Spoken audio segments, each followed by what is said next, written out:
All right, guys, welcome back. In this lecture, we're going to talk about central venous catheters as monitoring devices in the pediatric intensive care unit.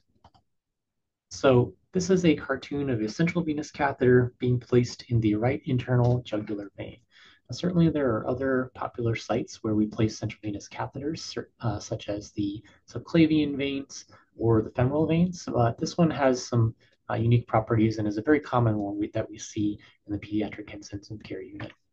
And so a central venous catheter can, at its simplest, measure two major things. It can measure oxygen saturation, which we call the central venous oxygen saturation, or pressure, which we call the central venous pressure. So speaking about the oxygen saturation, I wanted to make a quick distinction between two commonly terms that are commonly interchanged, and those are the central venous oxygen saturation and the mixed venous oxygen saturation. And so strictly speaking, the central venous oxygen saturation is measurement of the oxygen saturation of the blood from either the upper veins or the lower veins only. So if you have your central venous catheter in the IJ or the subclavian vein in the upper half of the body, you're really measuring only that venous saturation in those upper veins. And if you have the central venous catheter in the femoral vein, you're measuring oxygen saturation of that venous blood from the lower half of the body only. And so it's important to remember this is not reflective of the global venous saturation of all the blood from the body. And that is actually what we're meaning when we're talking about the mixed venous oxygen saturation. So strictly speaking, the mixed venous oxygen saturation is typically obtained from a pulmonary artery catheter. And that's because it has to be at a site that is reflecting an admixture of all the venous blood from the body and including coronary venous blood, so past the coronary sinuses. And that's a true reflection of the global venous oxygen saturation of the entire body, where the upper and lower halves have come together to mix and been influenced by all the processes and all the disease processes going on in the body. So an important distinction to make because these terms are sometimes used interchangeably. So when we're looking at this central venous oxygen saturation, we can have two different scenarios. You can have a low or a high CVO2. And typically we think of the CVO2 being normal when it's about 25% less than your arterial oxygen saturation. So for example, if your arterial oxygen saturation on your pulse ox is about 100%, you would expect your central venous sat to be about 75%. And if it's lower or higher than that level, and you have to evaluate what may be going on with your patient.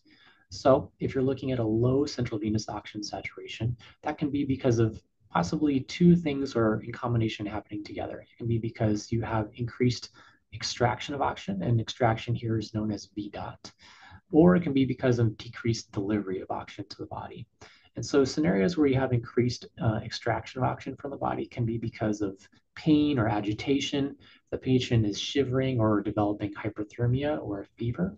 Or I would add to this list, if their patient has a disease process that's requiring increased oxygen consumption, such as a patient with respiratory failure where they're breathing really hard and fast, that diaphragm is using an exponentially higher amount of oxygen and energy than it would at a resting state. And so any disease process where your oxygen consumption is increased can increase your extraction of oxygen and lower your central venous oxygen saturation. So conversely, low CVO2 may be due to decreased delivery of oxygen. And that can be from scenarios or states such as heart failure or decreased cardiac output. Likewise, if you have decreased intravascular circulating volume, such as hypovolemia, or anemia, decreased oxygen carrying capacity of the blood. And then finally, if you're not providing enough oxygen to the bloodstream in general, so situations such as hypoxia or hypoxemia, or if your hemoglobin is affected by a toxin such as carbon monoxide, which has decreased the capacity of the hemoglobin to carry oxygen, that can certainly decrease the delivery of oxygen to the body and lower your central venous oxygen saturation. Now, the opposite scenario is where you have a higher central venous oxygen saturation. And so this can happen because of decreased extraction of oxygen in states such as high levels of sedation or anesthesia. If you have a lot of analgesia on board and the patient is not agitated or in pain, or if you're basically offloading their entire metabolic cost of breathing, if you're giving them full ventilatory support on invasive mechanical ventilation, these can certainly decrease your extraction of oxygen. Additionally, if you have decreased or increased delivery of oxygen, that can be because you're giving inotropic support, fluid support, and increasing your intravascular circulating volume. If you've given more hemoglobin or more oxygen, these are all ways that we can increase the delivery of oxygen to the body and then accordingly see a higher central venous oxygen saturation. And these are really important numbers because we know that A lot of the disease states, and particularly shock, is a balance between delivery and extraction of oxygen. That DO2 VO2 balance is really what dictates, how our organs are functioning and are they getting enough oxygen and energy to function properly. So with that, we move on to central venous pressure. And so CVP, there seems to be a lot of uses of CVP to measure one particular thing, and that's CVP being used to measure volume status. And that's a very common thing seen in a lot of practices in a lot of ICUs. And I found an interesting article that looked at this question.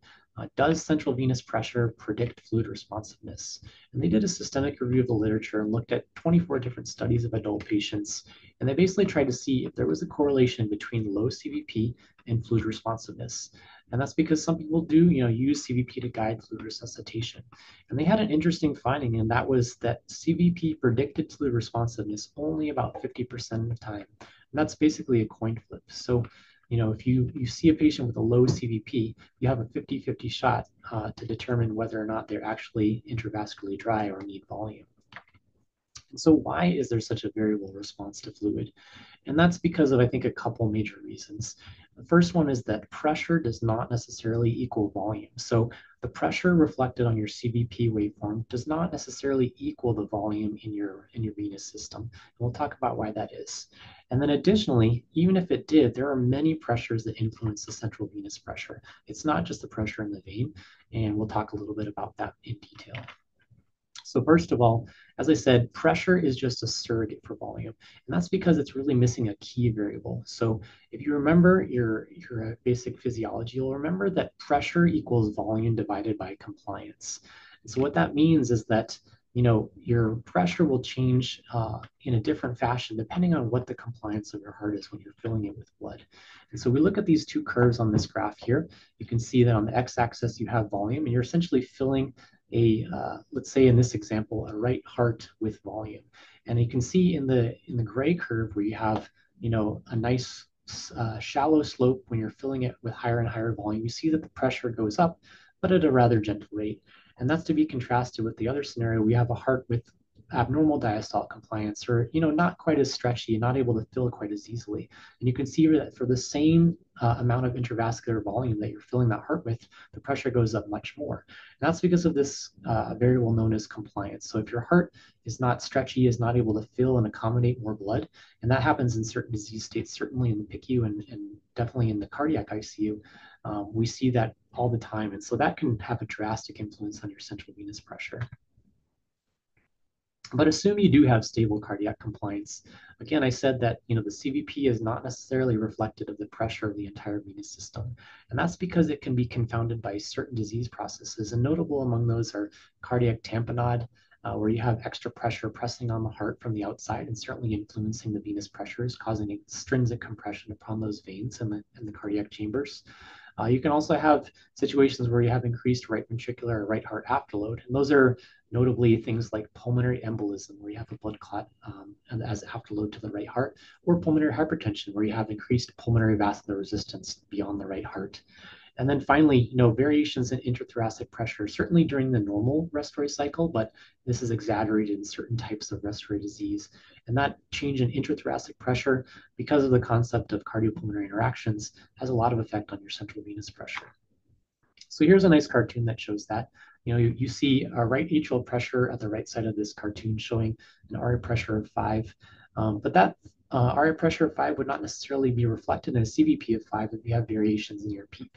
So the higher the PEEP is, the more you see that there's extrinsic compression of these veins going into the right atrium, particularly the SVC and the IVC. And so these veins, can be compressed upon by extrinsic compression from a pressurized chest.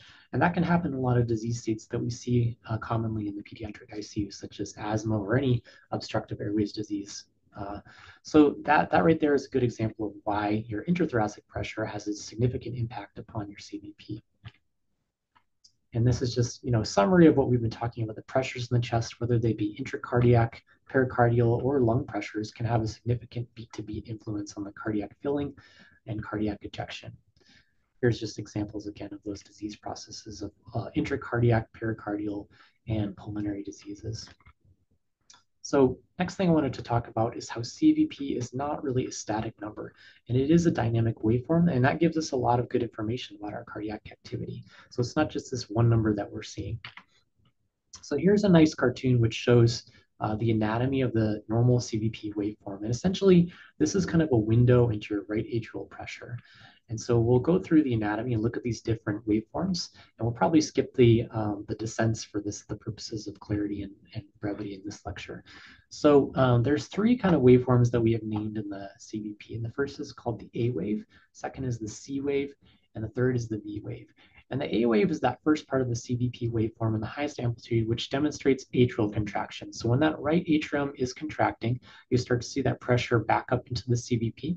And that's essentially the highest pressure that you're going to see. That right atrium is doing its job. It's providing an atrial kick and filling the ventricle. And that's when you see that peak in the upstroke and the right atrial pressure. And so that ejects until the right atrium is fully emptied, and you start to see that pressure descend. And then you see the next waveform is called the C wave. And so the C wave is reflecting that part of the cardiac cycle where the right ventricle has started to contract and the tricuspid valve is bowing into the right atrium. So that's why you see a relatively smaller uptick in pressure here. And so that's just because of the right ventricle contracting and pressurizing itself and pushing that tricuspid valve back into the right atrium.